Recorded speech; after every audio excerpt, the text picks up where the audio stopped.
Hi everyone, welcome to the fourth episode of the SFM Audio Byte session. I'm your finance Acharya Jatin Nagpal and आज के session में हम learn करेंगे the chapter of financial policy and corporate strategy. As always, अगर आपके पास मेरी simplified SFM theory book नहीं है then you can download it from our Telegram channel. You will love it absolutely. I can say it with 100% confidence that book has been very creatively and very enthusiastically designed. Apart from this, अगर आप हमारे दूसरे chapters के भी audio notes ऐसे ही audio clipping सुनना चाहते हो तो हमने एक पूरी प्लेलिस्ट बना रखी है. आप वो प्लेलिस्ट एक्सेस कर सकोगे. नीचे मैं सभी लिंक्स नीचे डिस्क्रिप्शन में और कमेंट में डाल दूंगा. तो चलो स्टार्ट करते हैं. यहाँ पे हमारा फर्स्ट क्वेश्चन है कि what are the functions of SFM, या फिर ऑल्टरनेटिवली हम इसे ये भी कह सकते हैं कि what are the functions covered under investment and financial decisions.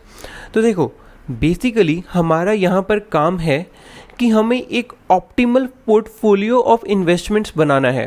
ठीक है, तो इसका प्रोसीजर क्या रहेगा? सबसे पहले तो you will search for the good investment opportunities, और फिर जो भी सभी अवेलेबल अपॉर्चुनिटीज़ हैं आप उनमें से सेलेक्ट करोगे. जो भी आपको बेस्ट इन्वेस्टमेंट्स लगती हैं उन सबको आप सेलेक्ट करोगे एंड फाइनली उन सब इन्वेस्टमेंट्स का एक ऑप्टिमल पोर्टफोलियो बनाओगे. सो this is your basic function. But कहानी यहाँ पर ख़त्म नहीं होती. जब आपने पोर्टफोलियो बना भी लिया तो उसके बाद आपको सॉलिड इंटरनल कंट्रोल्स सेट करने पड़ते हैं, एस्टेब्लिश करने पड़ते हैं for those investment. And finally आप टाइम टू टाइम अपनी जो इन्वेस्टमेंट आपने की उसके रिजल्ट्स को रिव्यू करते रहोगे. So this basically completes your functions under SFM. क्या कि 5 फंक्शंस हैं यहाँ पर, 5 स्टेप्स हैं. द फर्स्ट वन इज़ कि आप बेस्ट इन्वेस्टमेंट अपॉर्चुनिटी के लिए अपनी सर्च को स्टार्ट करोगे. फिर सेकंड स्टेप में आप बेस्ट इन्वेस्टमेंट को चूज़ करोगे. फिर थर्ड स्टेप में आप फाइनली उनका एक सॉलिड अच्छा एक पोर्टफोलियो बनाओगे. That is you have to determine the optimal mix. And fourth step में you will establish the internal controls and finally आप जो रिजल्ट्स हैं उन्हें एनालाइज करोगे. Okay, so this completes our first question. So next हमारा question आता है कि what are the key decisions falling within the scope of financial strategy. तो यहाँ पे हमारे पास 4 की डिसीजंस हैं. The first one is financing decision, कि आपको अपनी कंपनी में कितना इक्विटी रखने चाहिए, कितनी डेट रखनी चाहिए, वो सब चीज़ें. The second one is investment decision, कि आपको कहाँ कहाँ पर इन्वेस्ट करना चाहिए. The third one is dividend decision, कि आपको अपनी अर्निंग्स में से कितना part as a dividend distribute करना चाहिए और कितना रिटेन करना चाहिए. And the fourth one is portfolio decision, कि आप अगर कोई भी न्यू इन्वेस्टमेंट ले रहे हो तो उसका company wide, company point of view से क्या इम्पैक्ट आएगा. So that will come under the portfolio decision. Okay, so these are the 4 key decisions falling within the scope of financial strategy. Next हमारा topic आता है regarding the strategy at different hierarchy levels. तो देखो, यहाँ पे हमारी 3 levels पे हम स्ट्रेटेजी के बारे में डिस्कस कर सकते हैं. The first one is corporate level, the second one is business unit level and finally the third one is functional unit level. तो देखो, ये कहते हैं कि कॉर्पोरेट लेवल पे जो हमारी स्ट्रेटजी होती है वो इससे मेनली कंसर्न रहती है कि हमें एज ए कंपनी क्या बिजनेस करना चाहिए. That is the selection of business in which a company should compete. यहाँ पे आगे ये कहते हैं कि corporate level strategy should be able to answer 3 basic questions. कौन कौन से? The first one is suitability, कि क्या हमारी स्ट्रेटजी कंपनी के ऑब्जेक्टिव अचीव करने में हेल्प करेगी. द सेकंड इज़ फीजिबिलिटी, कि क्या हमारे पास इनफ रिसोर्सेज भी हैं अपनी स्ट्रेटजी को इम्प्लीमेंट करने के लिए. And the third one is acceptability, कि क्या हमारे स्टेक होल्डर्स सेटिस्फाइड रहेंगे हमारी स्ट्रेटजी से. So these are the 3 questions that our corporate level strategy should be able to answer. Next let us discuss about the business unit level पर strategy के बारे में. तो बिजनेस यूनिट लेवल पर हमारे 2 मेन फोकस एरियाज रहते हैं. The first one is कि हमें डिफरेंट ऑपरेटिंग यूनिट्स के बीच में एक कोऑर्डिनेशन बिठानी रहती है. So this is our first focus area.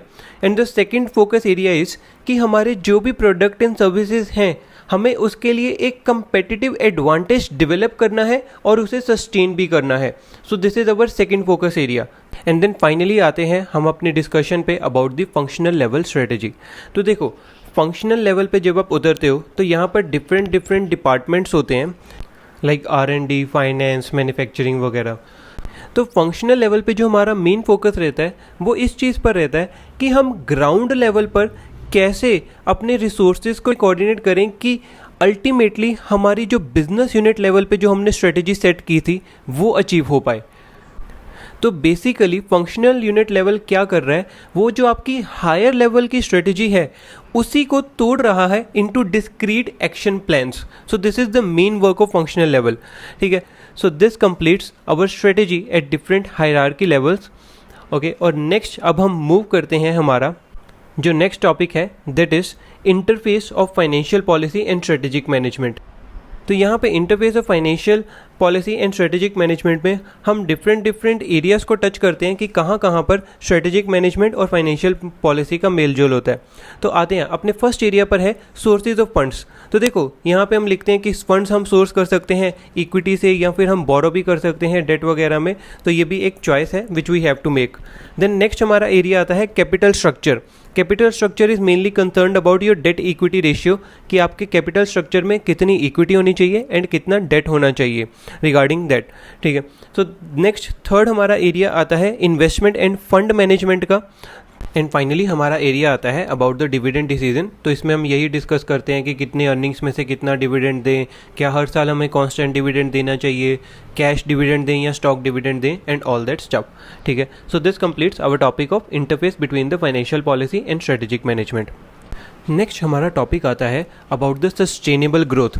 तो शायद आपको याद होगा कि जब आप छोटे थे तो आपको एक टॉपिक पढ़ाया जाता था कि हमारे जो अर्थ है, जो हमारे प्लेनेट है, उस पे ऑयल रिजर्व्स ख़त्म हो रहे हैं और 2040 तक सारे के सारे ऑयल रिजर्व्स ख़त्म हो जाएंगे।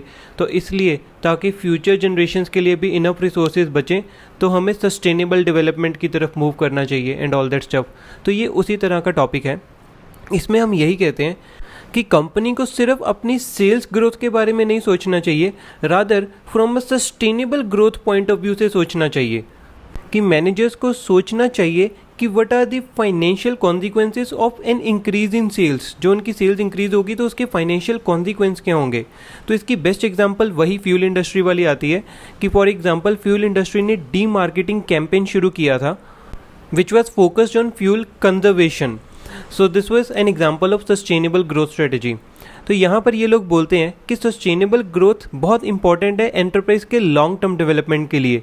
अगर हम बहुत ज़्यादा तेज़ ग्रो करते हैं या बहुत स्लो ग्रो करते हैं so it can go against the enterprise growth. तो इसीलिए we must always make sure कि जो हमारा एंटरप्राइज का ग्रोथ रेट है it is close to the sustainable growth rate. तो यहाँ पर हमारे कुछ छोटे छोटे से क्वेश्चन आते हैं। उनमें से एक क्वेश्चन है हमारा what are the assumptions of sustainable growth model. तो यहाँ पर हम कहते हैं कि सस्टेनेबल ग्रोथ मॉडल एज्यूम्स कि बिजनेस 3 चीज़ें चाहता है। क्या? The first one is maintain करना एक टारगेट कैपिटल स्ट्रक्चर को without issuing new equity. The second one is maintain करना एक target dividend payout ratio को। And the third one is अपनी सेल्स को इंक्रीज करना चाहता है business as rapidly as the market conditions allow. Next हमारे 2 छोटे छोटे से टॉपिक आते हैं अबाउट द सस्टेनेबल ग्रोथ। तो पहला क्वेश्चन यहाँ पे आता है what makes an organization sustainable, खाली सस्टेनेबल। तो यहाँ पे हमारा लर्निंग कोड है क्लास, दैट इज CLASS। तो मैं इसे ऐसे याद रखता हूँ कि अगर एक ऑर्गेनाइजेशन की एक अपनी ही क्लास है, लाइक एक अपना ही जिसे कह सकते हो जैसे एप्पल है, it has its own class, तो उस केस में ऑर्गेनाइजेशन ज़्यादा लंबे समय के लिए सस्टेन कर पाएगी। ठीक है, तो बड़े बड़े ही थियोरेटिकल से पॉइंट हैं, तो फटाफट से डिस्कस करते हैं। तो यहाँ पे क्लास में C4 है हमारा community support, then L4 leverage financial resources to create an impact. फिर ए से है हमारा कि एडमिनिस्ट्रेटिव एंड फाइनेंशियल इंफ्रास्ट्रक्चर हमारी कंपनी का अच्छा होना चाहिए। Then S4 strategic direction company की क्लियर होनी चाहिए। एंड लास्ट S4 स्टाफ, कि हमारी कंपनी अच्छे स्टाफ को अट्रैक्ट और रिटेन करने के काबिल होनी चाहिए। So this completes our topic of what makes an organization sustainable.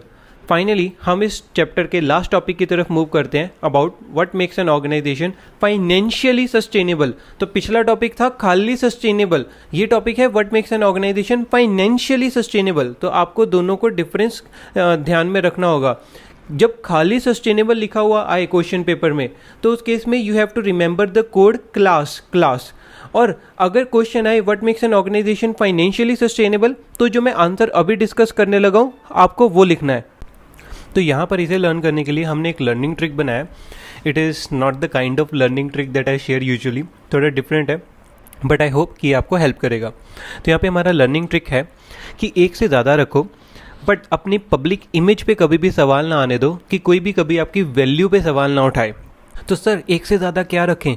Of course sources of income, have more than one source of income, या फिर इसे आईसीआई ने यहाँ पे 2 पॉइंट बना दिए, more than one source of income and more than one way of generating income. अब इसमें अगर दोनों पॉइंट्स में क्या डिफरेंस है, अगर समझ आए तो मुझे भी बताना, ठीक है।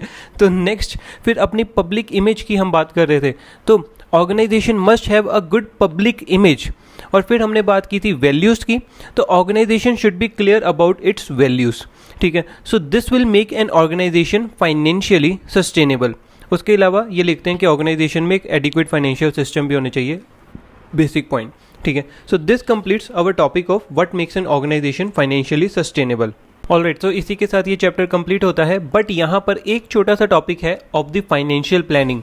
अगर आप मेरे नोट्स रेफर करोगे तो 2 छोटे छोटे से डब्बे बने हैं उस पे, उसके बारे में, तो वो छोटे छोटे से 2 डब्बे आपको खुद से कवर करने हैं, बिकॉज बहुत ही उसमें थियोरेटिकल सा टाइम पास सा लिखा था, तो इट विल बी बेटर कि आप उसे एक बार खुद ही पढ़ लो, ठीक है। Okay, this is your finance Acharya Jatin Nagpal. See you in another audio और वीडियो। Till then, bye.